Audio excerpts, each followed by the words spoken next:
Vamos a terminar de ver la clase pasada, la cual fue el pecado.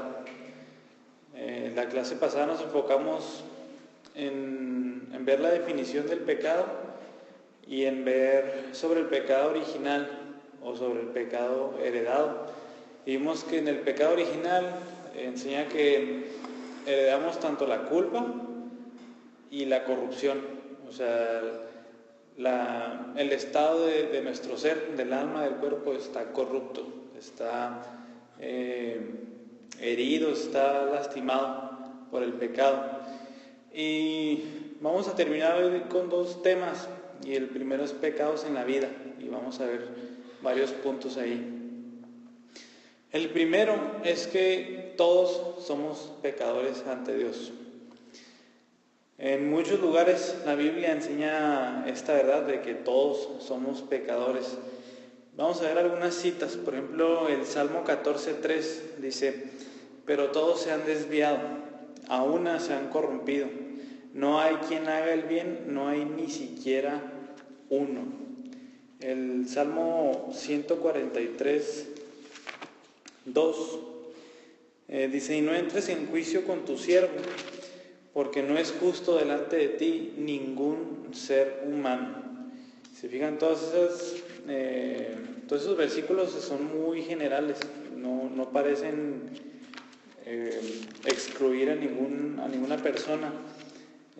También Primera de Reyes 8:46 dice: cuando pequen contra ti, pues no hay hombre que no peque, y estés lleno de ira contra ellos y los entregues delante del enemigo, y estos los lleven cautivos a la tierra del enemigo, lejos o cerca. Y ahí continúa el párrafo, pero ahí entre paréntesis dice: pues no hay hombre que no peque.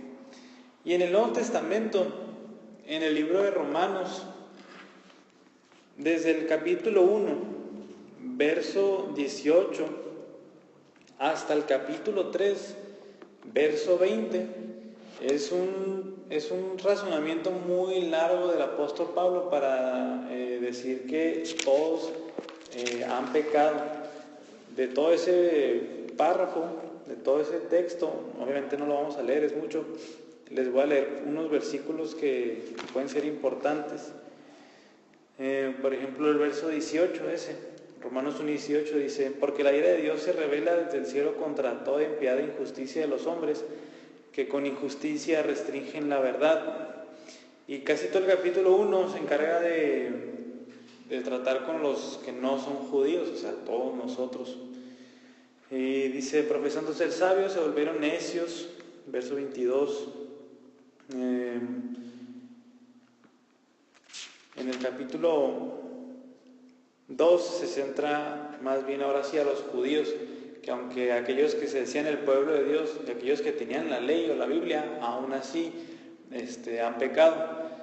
El capítulo 2, verso 1 dice: por lo cual no tienes excusa, oh hombre, quien quiera que seas tú que juzgas, pues al juzgar a otro, a ti mismo te condenas, porque tú que juzgas practicas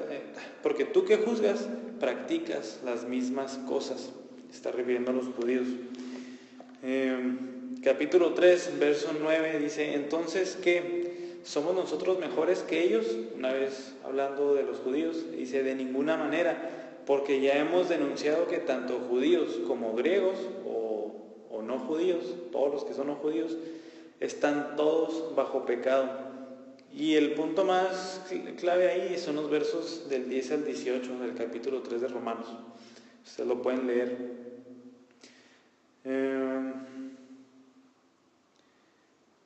Y un poco más adelante siguen más versículos donde dicen que todos hemos pecado. Por ejemplo, Romanos 3:23 dice: por cuanto todos pecaron y no alcanzaron la gloria de Dios. Y para ver otros versículos del Nuevo Testamento, para que no piensen que nada más ahí, Santiago 3:2 dice: porque todos fallamos o ofendemos de muchas maneras. Y Primera de Juan 1, del 8 al 10 dice: si decimos que no tenemos pecado, nos engañamos a nosotros mismos y la verdad no está en nosotros. Si confesamos nuestros pecados, Él es fiel y justo para perdonarnos los pecados y para limpiarnos de toda maldad. Si decimos que no hemos pecado, le hacemos a Él mentiroso y su palabra no está en nosotros. ¿Por qué le hacemos a Él mentiroso si decimos que no hemos pecado? Porque Él dice que todos hemos pecado. Entonces, ese es el punto número 1, que todos hemos pecado. No hay ninguna persona que nunca haya pecado. Bueno, pero por ejemplo, yo digo, perdóname Dios, pero somos humanos, al día siguiente vuelvo a pecar, mucho o poco, porque es parte del ser humano, entonces nadie vamos a llegar a la gloria de Dios. Exactamente, es el mensaje de la Biblia. Exactamente, ahorita leímos, todos han pecado y no alcanzaron la gloria de Dios. Nadie la alcanza, y es ahí donde la Biblia no se queda callada ahí e introduce a Jesucristo. Por ejemplo, el último pasaje que les acabo de decir, enseguida, en el capítulo 2, verso 1, dice: hijitos míos, les escribo estas cosas para que no pequen. Dice, y si alguien peca, ¿qué? Esa es la pregunta de todo. Dice, tenemos abogado para con el Padre, a Jesucristo el justo. Él mismo es la propiciación por todos nuestros pecados, y no solo por los nuestros, sino también por los del mundo entero. Otra vez, judíos y no judíos. O sea, ese es el mensaje de la Biblia. La Biblia te dice, has pecado, necesitas reconocer esa condición. Y una vez que te das cuenta que dices, sí he pecado, y me acabo de dar cuenta que no alcanzo la gloria de Dios, bueno, ahí es donde Dios dice, bueno, pero te he dado un Salvador, te he dado un abogado en el cual puedes confiar, y por él eres salvo. Ese es el mensaje de la Biblia en muy poquitas palabras. Pero sí, es siempre el siguiente paso. Pero primero, esa verdad casi nadie la acepta, que todos somos pecadores. Pero bueno, los versículos de ahí fueron bastantitos, dejan claro que sí. Punto número 2. Nos limita nuestra habilidad, nuestra responsabilidad. Es una pregunta también importante. Hubo un hombre que se llamaba Pelagio, allá en los años 380, 400, que estaba enseñando que Dios nada más hace responsable al hombre de lo que es capaz de hacer el hombre. Dice, como Dios nos advierte que hagamos el bien en muchos lugares de la Biblia, debemos de tener la capacidad de hacer el bien. Y si se fijan, está en contra de lo que enseñamos en la clase pasada, de que el hombre no puede tener ningún bien espiritual delante de Dios. Y de hecho eso fue lo que rechazó Pelagio, la doctrina del pecado heredado. Decía, no estamos corruptos por el pecado, nosotros podemos hacer el bien, y por eso Dios nos va a hacer responsables de eso, porque nosotros sí podemos hacer el bien. Sin embargo, hay que recordar todos los versículos que vimos la clase pasada y ver que la enseñanza de Pelagio era falsa. Las Escrituras dicen claramente, por ejemplo en Efesios 2:1, que nosotros estamos muertos en nuestros delitos y pecados, y aún así Dios nos hace responsables de todo lo que hacemos. Esa es una verdad que viene en la Biblia, y tenemos que lidiar con ella, y no podemos simplemente ignorarla como lo hizo Pelagio. Y como estamos muertos en delitos y pecados, vimos la clase pasada, no podemos hacer ningún bien espiritual delante de Dios, y todos somos culpables. De hecho, si nuestra responsabilidad estuviera limitada a nuestra capacidad, aquellas personas que, por ejemplo, algún asesino a sueldo, que ya lleva 50 muertes, cada vez es más fácil para él matar, cada vez él está más endurecido, o sea, cada vez él tiene menos capacidad de hacer el bien. Entonces lo que diríamos es que esa persona es menos culpable por su capacidad. Él cada vez es menos capaz de hacer el bien. Entonces Dios los va a juzgar conforme a su capacidad. Y claro que no, eso es totalmente falso. Eso es algo atroz de decir, que como ya está tan endurecido no puede hacer otra cosa, entonces Dios lo va a juzgar de una manera menor. Pues claro que no.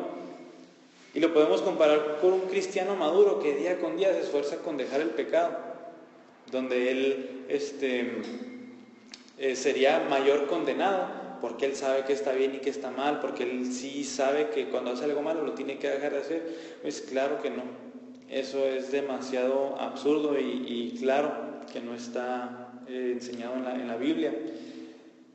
Al contrario, nosotros medimos nuestra responsabilidad y la culpa no a nuestra capacidad, sino siempre todos nos debemos de comparar con la ley perfecta de Dios.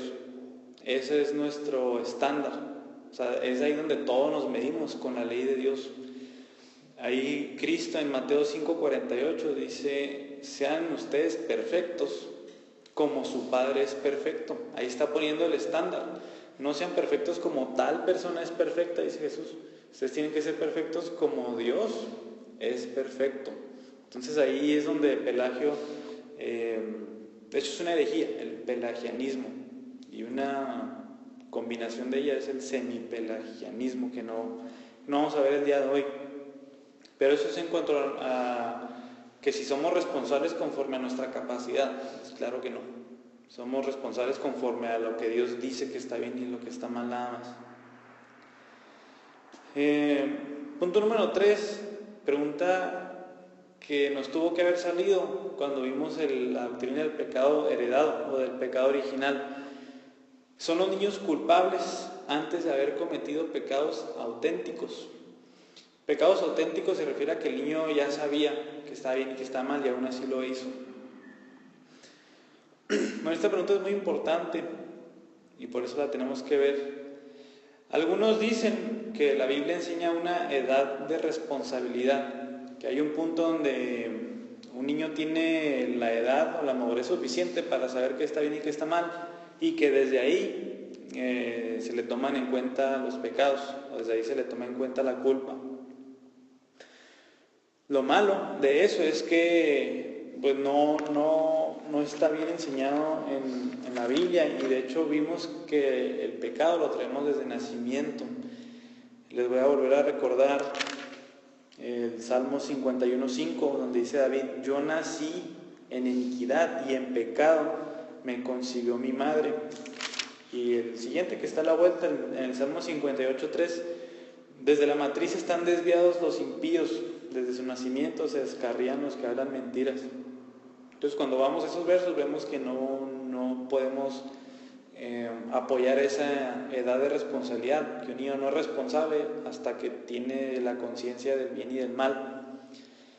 Hay pasajes que hablan sobre el juicio de nuestras obras, o sea, de que vamos a ser juzgados por lo que hacemos y por lo que no hacemos. Uno es Romanos 2, del 6 al 11, dice, hablando de Dios: Él pagará a cada uno conforme a sus obras. A los que por perseverancia en hacer el bien buscan gloria, honor e inmortalidad, vida eterna. Pero los que son ambiciosos y no obedecen a la verdad, sino que obedecen a la injusticia, ira e indignación, habrá tribulación y angustia para toda alma humana que hace lo malo, del judío primeramente y también del griego. Pero gloria y honor y paz para todo el que hace lo bueno, al judío primeramente y también al griego, porque en Dios no hay acepción de personas. Si fijan ahí, es claro que el juicio va a ser en cuanto a las obras, pero cada vez que un pasaje de la Biblia habla sobre el juicio sobre las obras, nunca habla sobre el juicio por ejemplo, de aquellos que nacen y mueren, o que mueren antes de nacer. Además, hay que reconocer que la naturaleza pecaminosa de un niño se manifiesta a muy temprana edad, como las madres presentes pueden corroborarlo. Un niño inmediatamente empieza a presentar signos de que en efecto la doctrina del pecado original es correcta. Empieza a mostrar muy pequeño muestras de envidia, enojo, ira, todo eso. Entonces de ahí vemos que en efecto trae el pecado. Y pues la pregunta es, o sea, ¿qué pasa con esos niños que mueren? ¿Van a ser salvos? Es la pregunta. Lo que hay que dejar muy claro es que si van a ser salvos, no va a ser porque son inocentes. Van a ser salvos porque Cristo murió por ellos. Si vamos a decir que pueden ser salvos. Primera de Timoteo 2:5 dice que Cristo es el único mediador entre los hombres y entre Dios.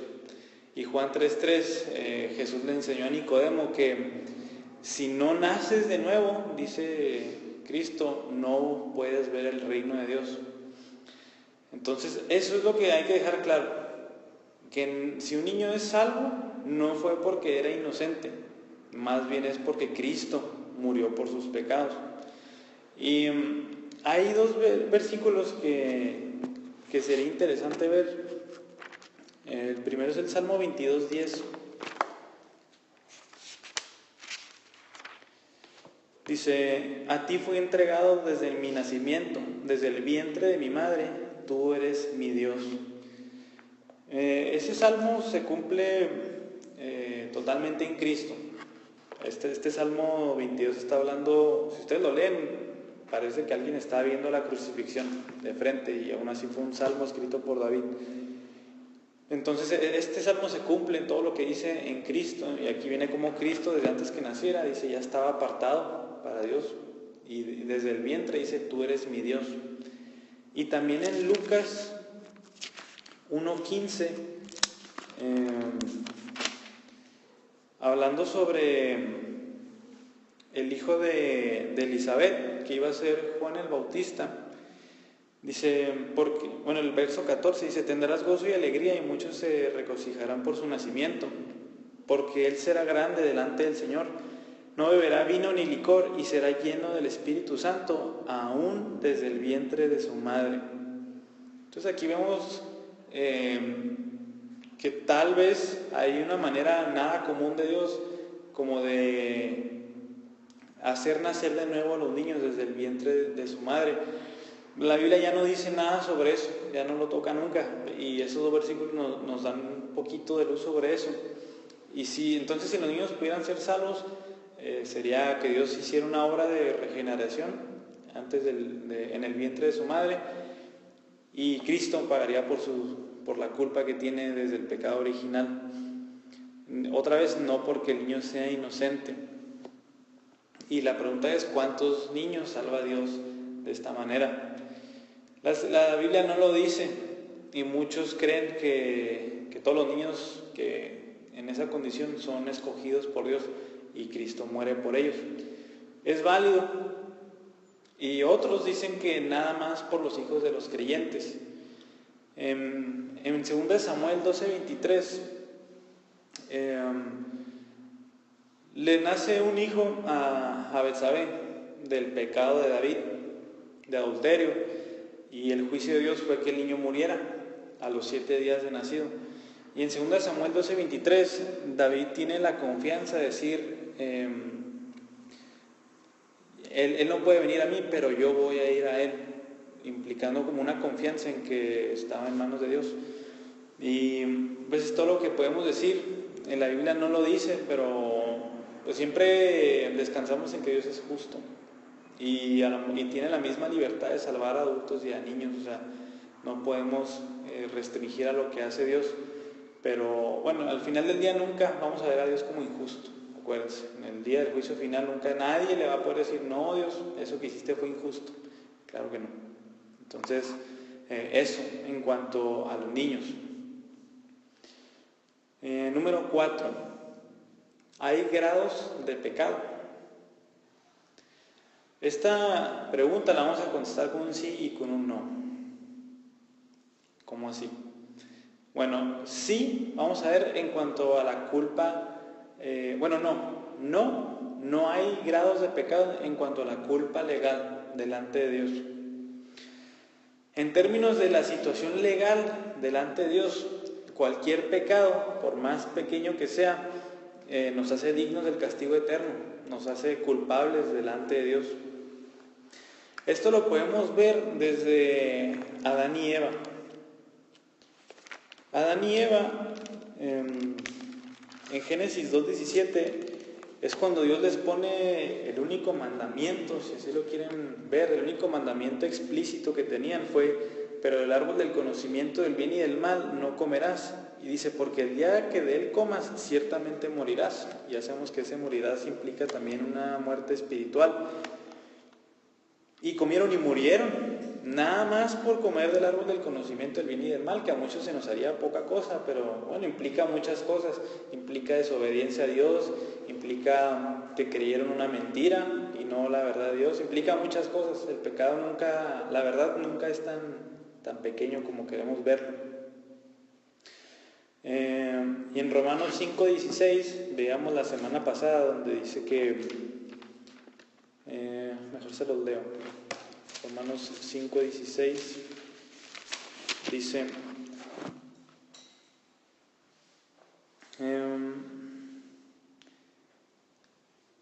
tampoco sucede con el don, como con lo que vino por medio de aquel que pecó, porque ciertamente el juicio surgió a causa de una transgresión, resultando en condenación. ¿Y qué se está refiriendo ahí? A Adán, por la desobediencia de Adán. Y esta verdad de que cualquier pecado nos hace culpables delante de Dios, viene en varios versículos que es importante que los veamos todos. El primero es Deuteronomio 27:26. 27:26 dice: maldito el que no confirme las palabras de esta ley para ponerlas por obra. Todo el pueblo dirá amén. Gálatas, capítulo 3, verso 10, dice: porque todos los que son de las obras de la ley están bajo maldición, pues escrito está: maldito todo el que no permanece en todas las cosas escritas en el libro de la ley para hacerlas.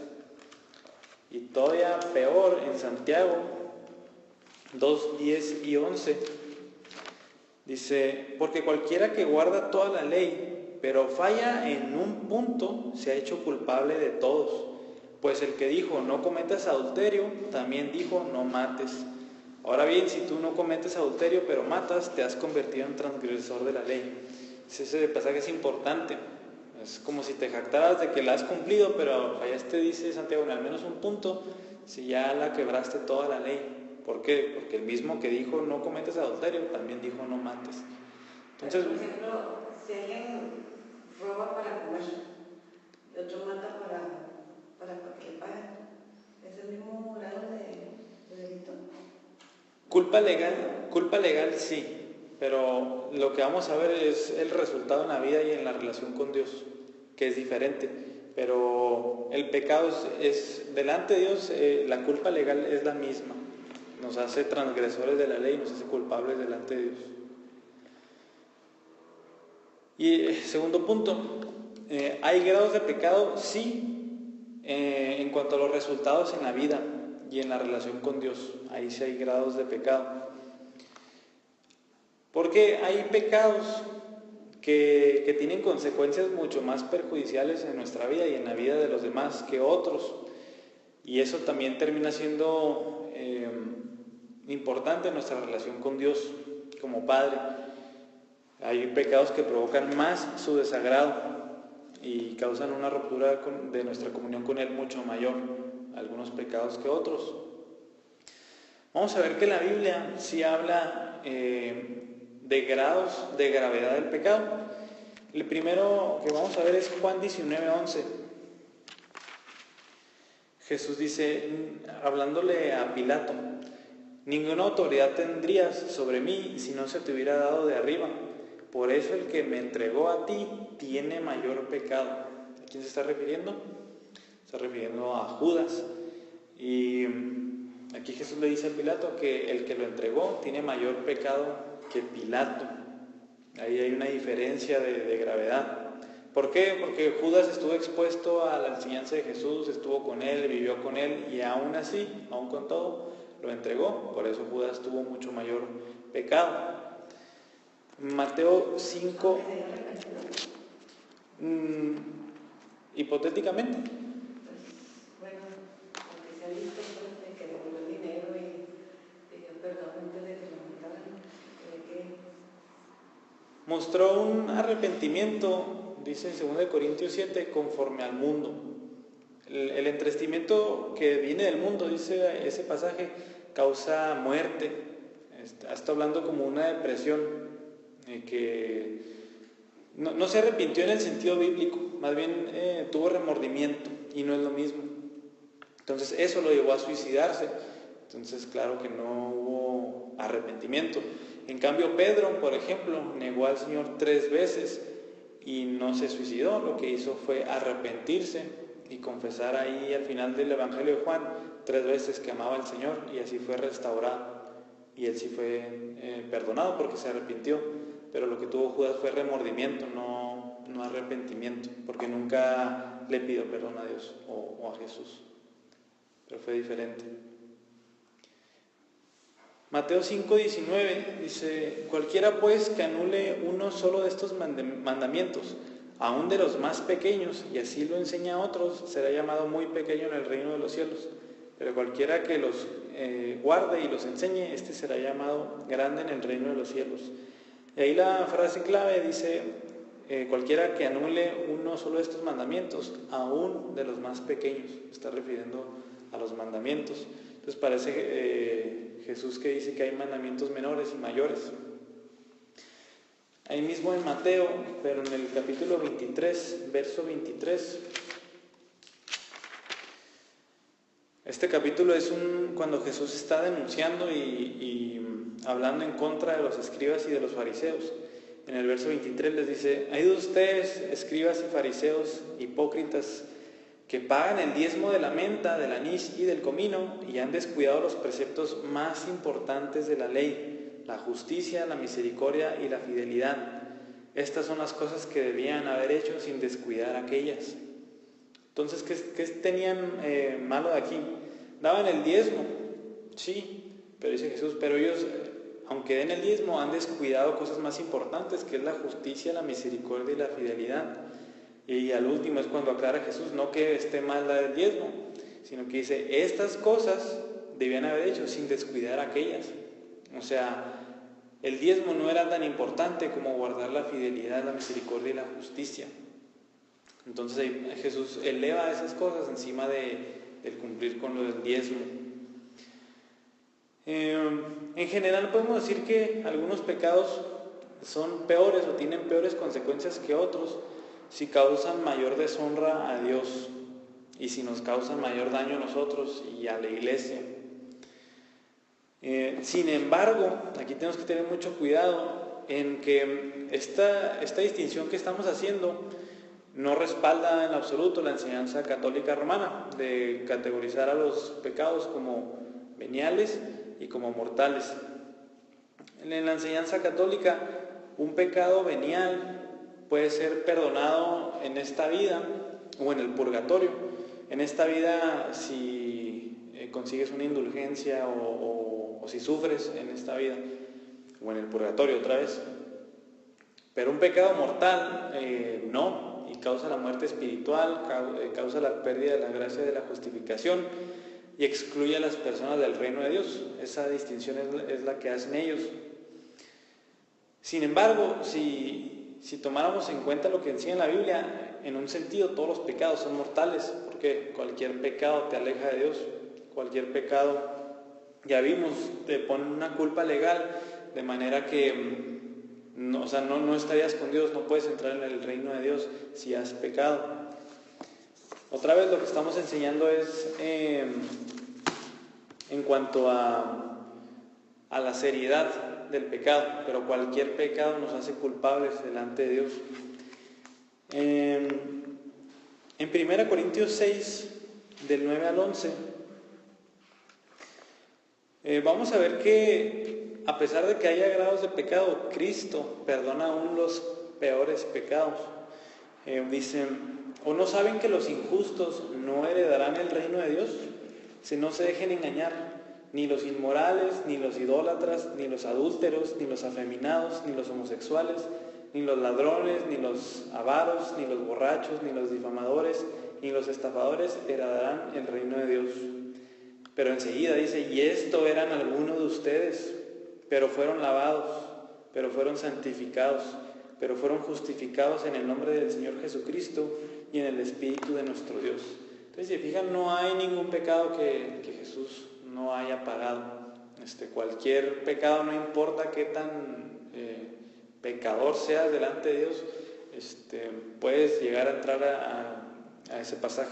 Y esto eran algunos de ustedes. Ustedes han sido lavados, ustedes han sido santificados y ustedes han sido justificados.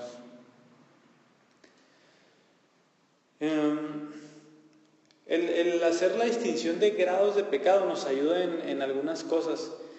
Por ejemplo, nos ayuda a saber dónde poner más atención a nuestros pecados diarios. Si un pecado a nosotros causa más daño a nosotros y a los demás que otro que cometemos, sabemos que tenemos que ponerle mucho más ganas al que causa más mal. También nos ayuda a decidir cuándo es apropiado pasar por alto una falla o un pecado de alguien, de un familiar nuestro o de un amigo nuestro, y cuándo hay que hablar con una persona sobre su pecado. En Santiago 5, 19 y 20, los últimos 2 versículos de Santiago dicen: hermanos míos, si alguien de entre ustedes se extravía de la verdad y alguien le hace volver, sepa que el que le hace volver a un pecador del error de su camino salvará su alma de muerte y cubrirá multitud de pecados. Entonces aquí este versículo lo aplicamos cuando vemos que una persona de plano está cometiendo pecados muy notorios y muy destructores. Pero por ejemplo, si es un pecado menor, pues sabemos que lo podemos perdonar y lo podemos pasar por alto. Pero ya cuando es algo mucho más serio es cuando ya no podemos tener ese tipo de misericordia y tenemos que hablar con esa persona. Número 3, también nos ayuda a decir cuándo es apropiada la disciplina de la iglesia.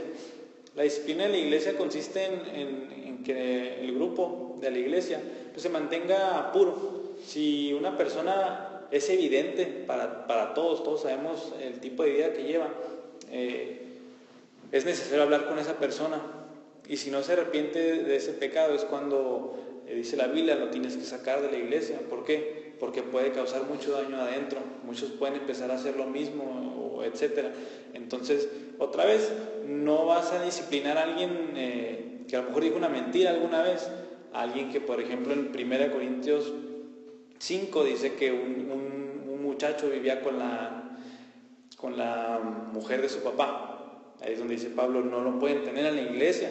No puede estar yendo a la iglesia y no arrepentirse de eso, lo tienen que sacar rápido. Entonces ahí está la diferencia, y esto de grados de pecado nos ayuda a balancear eso. Pues también, de cierta manera, nos ayuda a entender que en las leyes de gobierno, en las leyes civiles, pues qué tipo de leyes a lo mejor enfocarnos más que otras. Por ejemplo, en cuanto a secuestros, asesinatos, etc., ahí donde poner mayor énfasis de que se castigue correctamente en lugar de a lo mejor otros delitos más aleatorios, como tirar basura o algo así. Entonces esto nos ayuda a tener leyes civiles más balanceadas.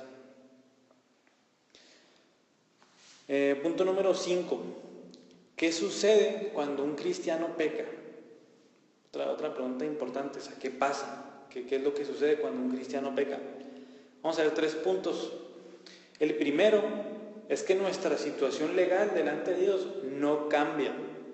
Esto es muy importante.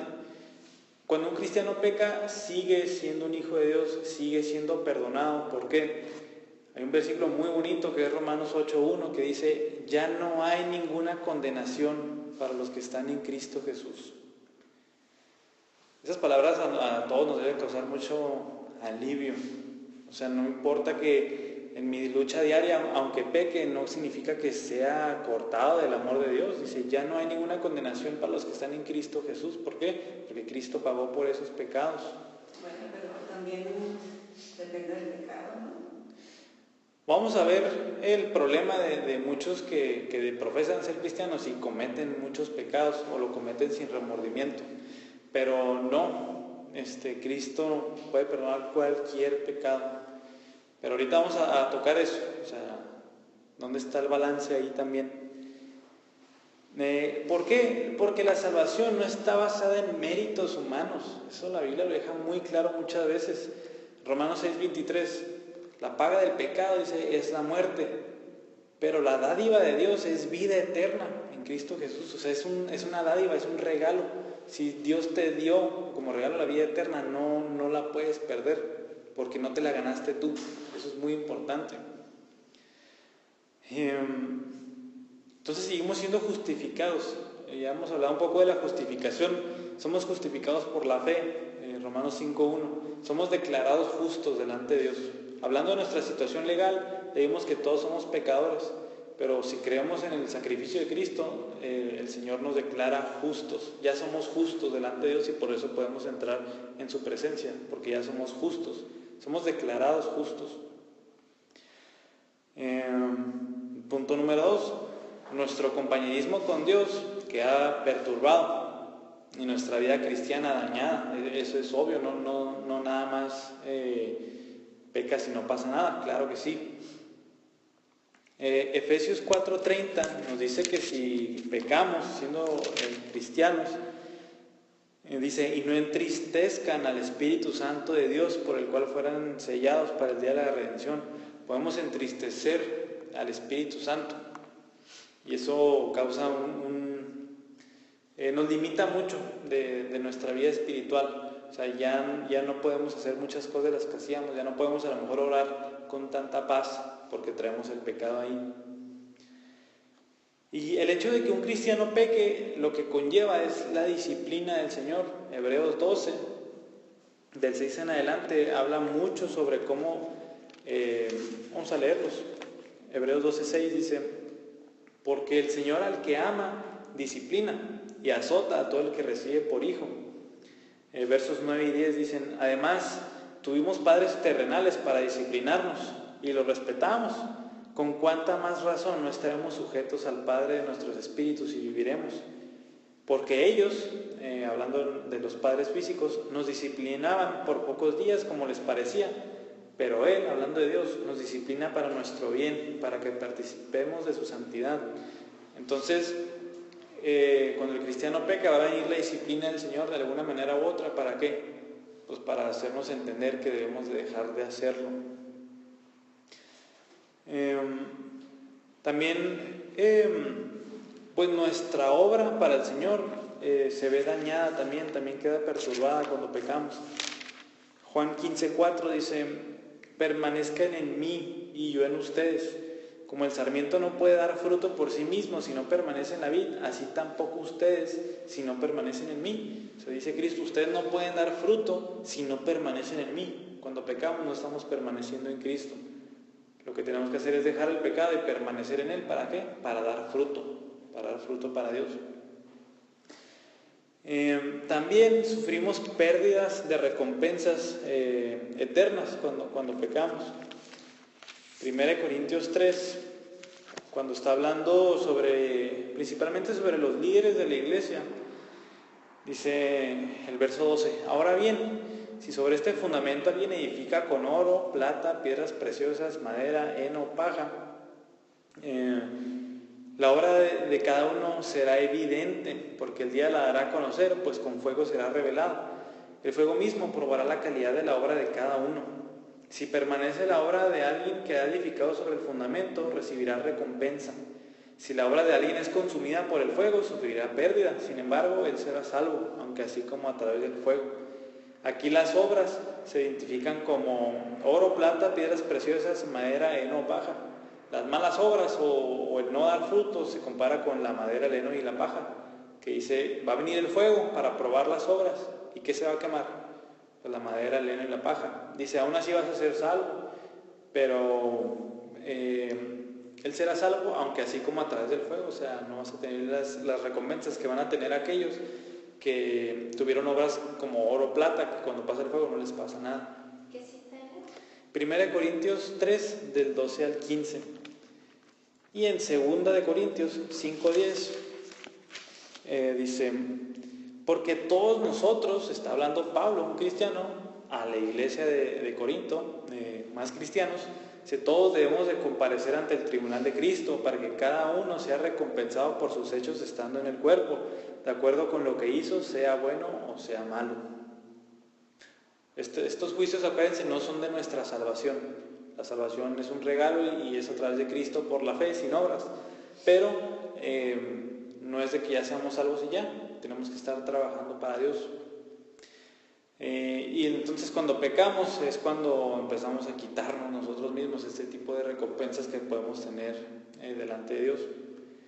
Y tercer punto, el peligro de los cristianos no convertidos, o sea, de los cristianos que en realidad no son cristianos. Hay que decir que aunque un cristiano no pierda la salvación cuando peca, el simple hecho de venir a la iglesia, el simple hecho de seguir ciertas normas, no garantizan la salvación, no garantizan que alguien sea salvo.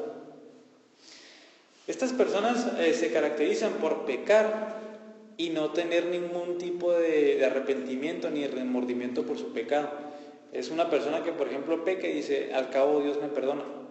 Ese tipo de persona está reflejando claramente que no es un cristiano, que no ha sido transformado. En Romanos 6:15 dice, ¿pecaremos para que la gracia abunde? Dice, claro que no vamos a seguir pecando aunque hayamos sido salvos. Lo que estas personas se van a encontrar a la hora de su muerte va a ser una triste situación que Jesús dijo en Mateo 7.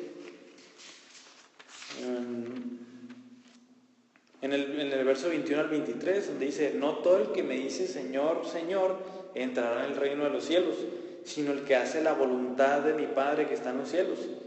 Muchos me dirán en aquel día, Señor, Señor, ¿no profetizamos en tu nombre y en tu nombre echamos fuera demonios y en tu nombre hicimos muchos milagros? Entonces les declararé, jamás los conocí, apártense de mí los que practican la iniquidad. Entonces aquí se identifica a esas personas que se caracterizan por vivir una vida de pecado. A lo mejor dicen que son cristianos, a lo mejor dicen que son salvos, pero su vida dice otra cosa. Y al final de su vida se van a topar con esta situación. Señor, yo dije que era cristiano, yo iba a la iglesia, etc. ¿Y qué le va a decir el Señor Jesús? Yo nunca te conocí. ¿Por qué? Porque su vida lo demostraba. Entonces, el verdadero cristiano lo que hace cuando peca es dolerse mucho de ese pecado. No está a gusto hasta que no dice, Señor, perdóname porque hice esto, y de todo corazón. Y el que no es cristiano es el que puede pecar muchas veces y dice, el Señor me perdona, no pasa nada. Mañana vuelvo a pecar, el Señor me va a perdonar de todas maneras. Esa persona no es cristiana. El verdadero cristiano siente el dolor. Dice la Biblia que el Espíritu Santo nos redarguye, o sea, nos está convenciendo de que has pecado y no estás a gusto hasta que no doblas las rodillas y le dices a Dios, ¿sabes qué? Perdóname, hice todo esto. Entonces, ¿sí ¿se quedó ahí más claro eso?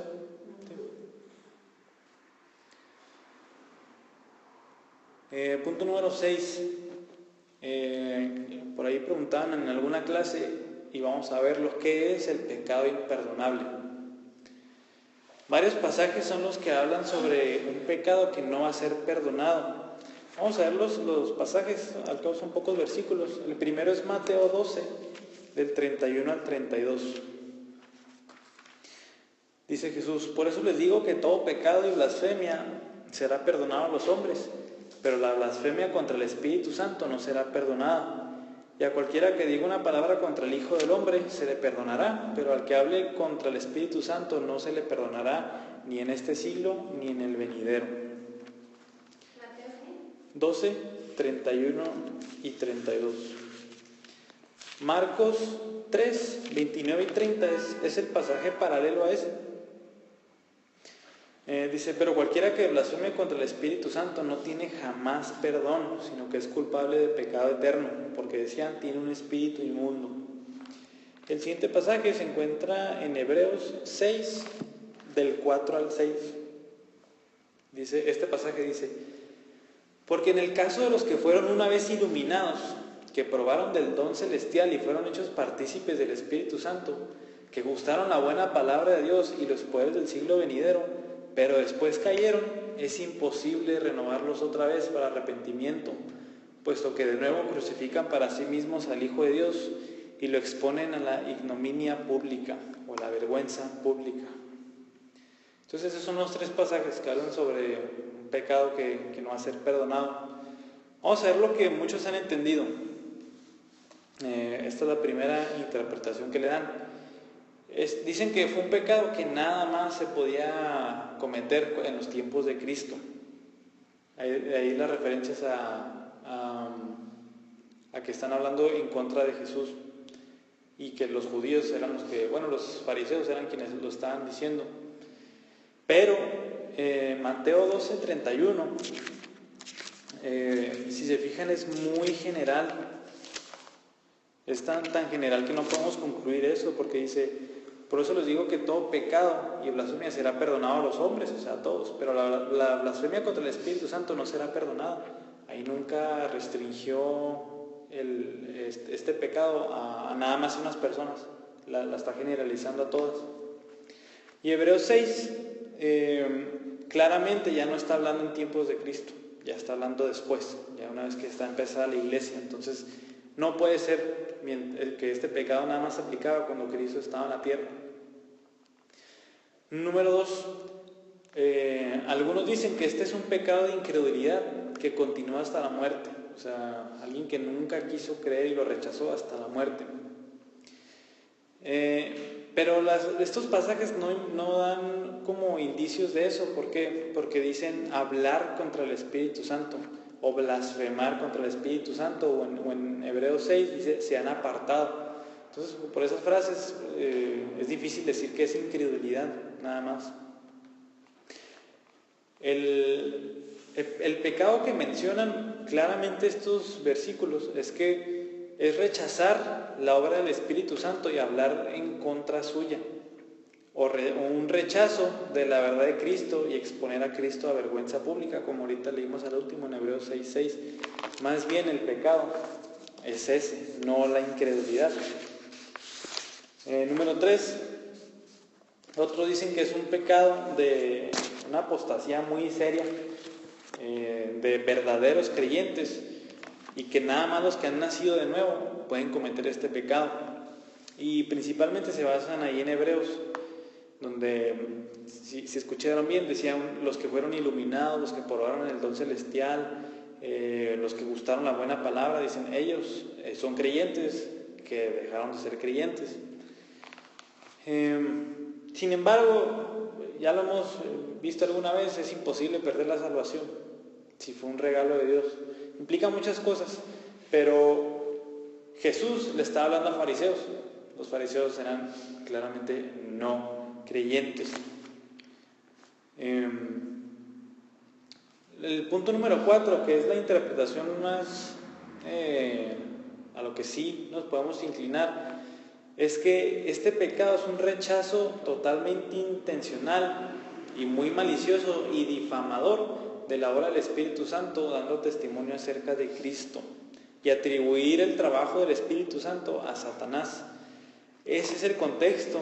En Mateo 12, por ejemplo, el verso 22 dice: entonces trajeron a Jesús un endemoniado ciego y mudo, y lo sanó, de manera que el mudo hablaba y veía. Y el verso 24 dice: pero cuando los fariseos lo oyeron, dijeron: este no expulsa a los demonios, sino por Belcebú, el príncipe de los demonios. Entonces ahí vemos cómo Jesús hizo esto con el poder del Espíritu Santo, pero los fariseos dijeron que lo hizo con el poder de Satanás. Entonces, más para ese tipo de pecado es este pecado imperdonable. Entonces todas las personas se maravillaban con los milagros de Jesús. ¿Por qué? Porque era una demostración del poder que tenía, porque estaba lleno del Espíritu Santo. Pero los fariseos, con estas claras señales, o sea, los fariseos también los veían. Los fariseos veían los mismos milagros que la demás gente hacía. Fueron capaces de decir que Jesús echaba fuera demonios con el poder de Satanás. En eso consiste ese pecado. Entonces por eso dice el verso 31 que es una blasfemia contra el Espíritu Santo. ¿Por qué? Porque le están atribuyendo al Espíritu Santo obras de Satanás. Entonces eso es el pecado imperdonable. Entonces, si se fijan, no nada más incluye incredulidad o rechazo, sino que también incluye un claro conocimiento de quién es Cristo y el poder que obra mediante él. Los fariseos lo vieron, sabían del poder, sabían del conocimiento de Cristo y lo rechazaron. También es un rechazo de los hechos acerca de Cristo, que sus oponentes sabían que eran ciertos. O sea, ellos sabían que eran ciertos, pero aún así se endurecieron y dijeron que no eran ciertos. Y otra vez, atribuir maliciosamente la obra del Espíritu en Cristo a Satanás. Entonces, este es el pecado imperdonable.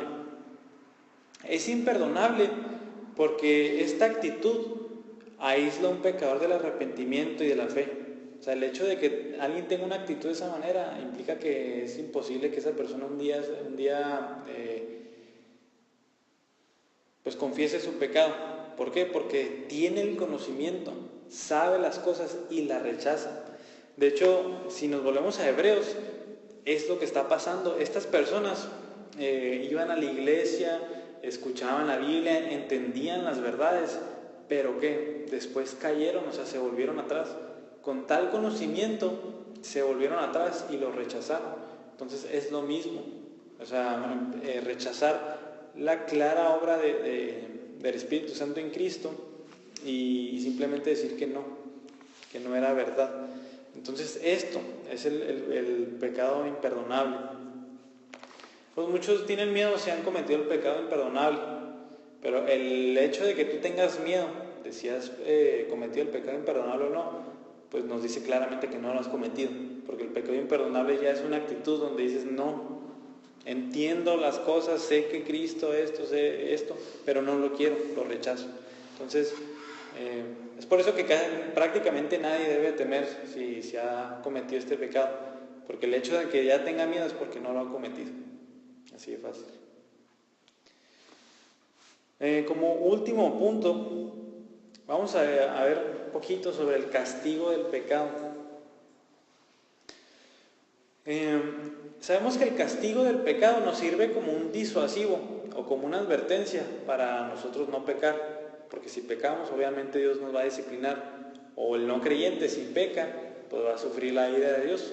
Entonces no nomás sirve como un disuasivo, o sea que nada más como para no hacerlo, el hecho de que Dios castiga el pecado. La razón principal por la cual Dios castiga el pecado es porque su justicia lo demanda. Dios es un Dios justo, y si alguien peca, si va a ser justo, ¿qué tiene que hacer? Tiene que ejercer la justicia y tiene que pagar ese pecado. Ahí Jeremías 9:24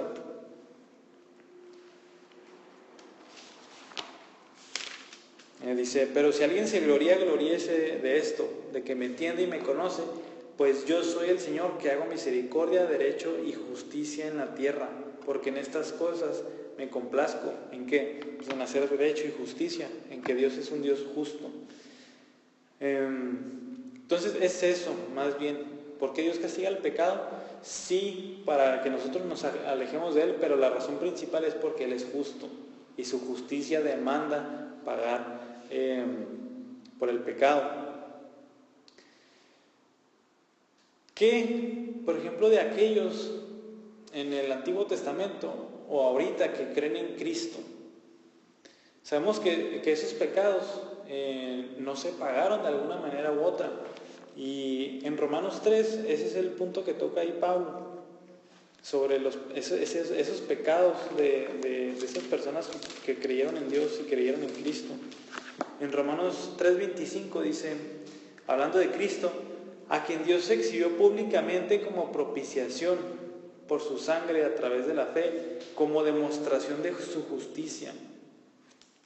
Esa frase es bien importante. O sea, cuando Cristo estaba pagando por el pecado, dice Pablo que era una demostración de la justicia de Dios. ¿Por qué? Porque Dios había pasado por alto muchos pecados de aquellos que iban a recaer en el sacrificio de Cristo.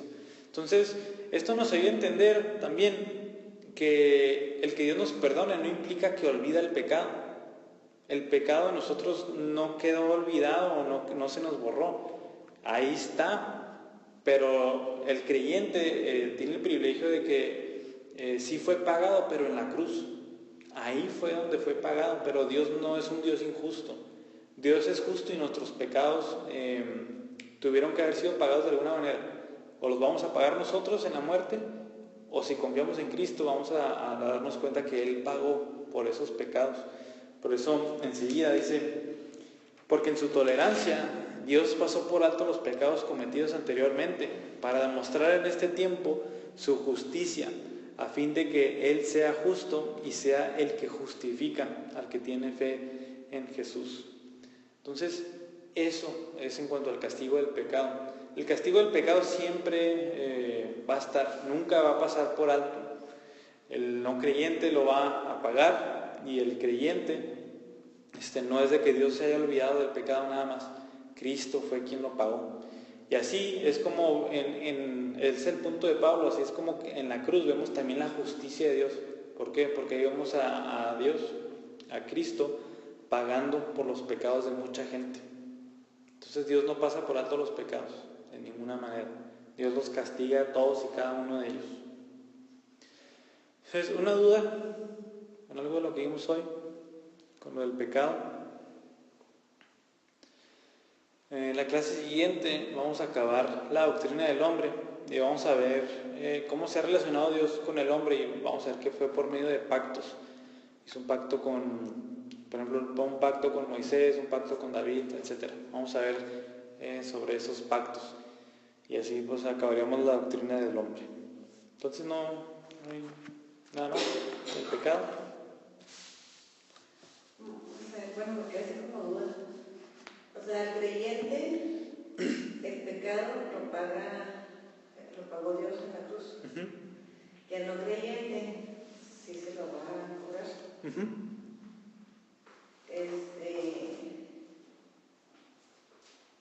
Pero para el creyente, pues, se supone que el creyente, lo menos que pueda pecar, pues, está creyendo en Cristo. Sí, claro que sí. Pero al no creyente, ¿cómo lo va a pagar?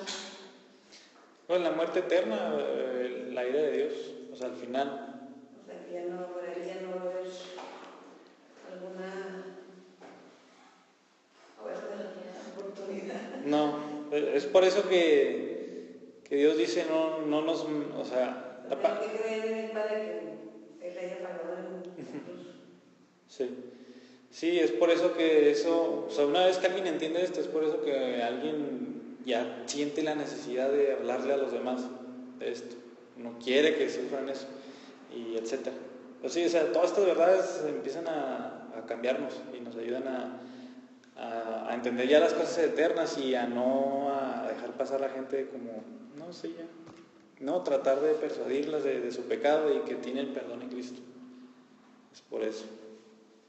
Y sabiendo que nada más tenemos esta vida, es cuando pues, también nos volvemos a poner más las pilas de esto. Sobre el pecado y sobre la salvación, pues, lo vamos a ver mucho más a detalle más adelante. Vamos a ver sobre la salvación en sí, todo lo que consiste. Y las personas que no estaban, que murieron y que no estaban, que no sabían pues esto, pero que no se portaban mal, aunque no hayan sabido o que no tenían la certidumbre y la certeza de que Dios pagó sus culpas en la cruz, ¿tienen probabilidades? Pues no, porque la Biblia deja bien claro, ahorita lo vimos en varios pasajes, que todos hemos pecado, todos tenemos esa culpa. Y en Romanos 1 también dice que la verdad, por ejemplo, los que no sabían que había Dios, dice, sí sabían, nomás que por el pecado están suprimiendo esa verdad.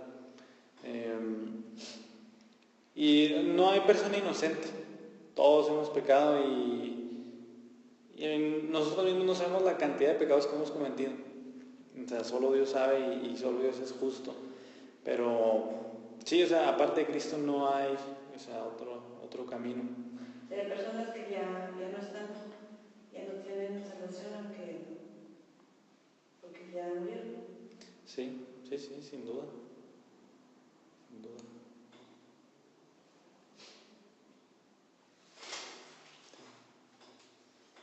¿Otra pregunta? ¿No? Jesús, o sea, cuando ya murió. Pues resucitó. Resucitó. Sí. Y luego murió, ¿no? No, resucitó y ascendió al cielo. ¿Y qué es eso? Ahorita es... ¿qué es de qué? O sea, por ejemplo, cuando nosotros nos moramos, ¿vamos a ser como Él? Sí, en el sentido de que cuando Él resucitó tenía un cuerpo transformado y la promesa ahí es de que nos va a resucitar y nos va a dar ese, como el cuerpo que Él tenía, nos va a dar ese cuerpo. Un cuerpo que ya no envejece, un cuerpo que no se enferma, un cuerpo como el de Él, perfecto. ¿Ya no es de carne? Es complicado contestar eso porque no sabemos. Cuando Cristo resucitó, lo que quería dejarles muy claro a los discípulos era que no era un fantasma, inclusive lo tocaron. Entonces sí, en cierto sentido, pero no en un sentido como que así como ahorita. Que no, porque pues nadie vuelve. Sí, es complicado, pero o sea, es un cuerpo que va a vivir eternamente, pues.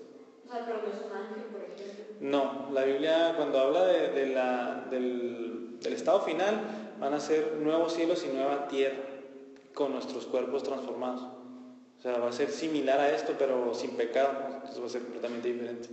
Todo va a ser hermoso. ¿Y si es cierto que los ángeles no pueden ver a Dios? Hay un versículo cuando vimos la clase de los ángeles, donde dice que los serafines, los que están más cerca de Dios, tienen 6 alas y con 2 se tapan los ojos cuando están delante de Dios. O sea, no. No, porque Dios es demasiado santo, demasiado majestuoso y a lo mejor se mueren si lo ven.